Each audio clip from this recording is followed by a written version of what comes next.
Versailles in the late 1700s is an oasis of extravagance, surrounded by a land in despair. And with an uncertain king at the helm, France is charting a course for disaster.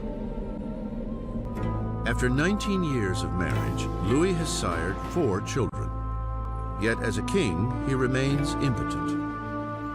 In an attempt to demonstrate leadership, Louis dabbles in financial reforms.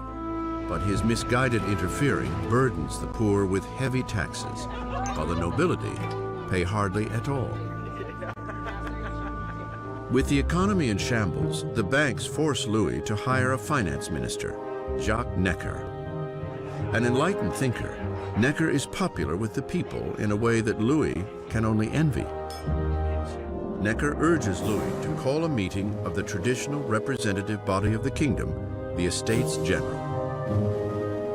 It is the first time the representatives have been called together in 175 years.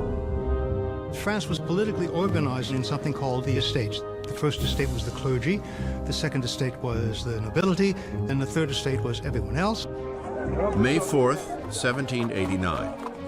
A skilled young lawyer and politician arrives at Versailles. Maximilien Robespierre comes to stand before the Estates General as a deputy, to fight for a fair voice for the people he represents, the Third Estate. At the Estates General, Robespierre and his colleagues are demanding that the nobility and clergy pay taxes, but Louis feels increasingly threatened by the growing radicalism of the Third Estate.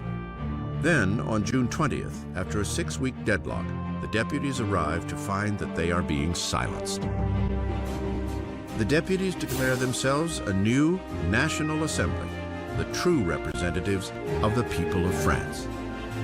In one revolutionary stand of defiance, the National Assembly is born. To defend themselves, the people form a new National Guard. Rioters raid Paris's armories and make away with over 28,000 muskets.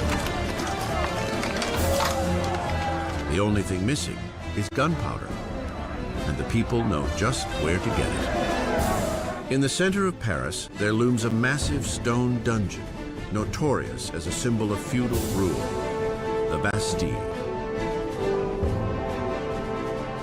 The prison houses the city's stores of gunpowder and is legendary as a den of torture and unspeakable deaths. On July 14th, crowds band together identifying themselves with a small cockade, red and blue for the colors of Paris, separated by white, the color of the House of Bourbon.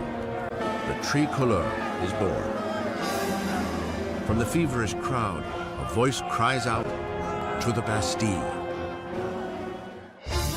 With the smoke still clearing, Louis XVI returns from a hunting trip. An aide interrupts and breaks the news of the riots and the fall of the Bastille. Louis XVI asks, "Is it a revolt?" "No, sire," he replies. "It is a revolution."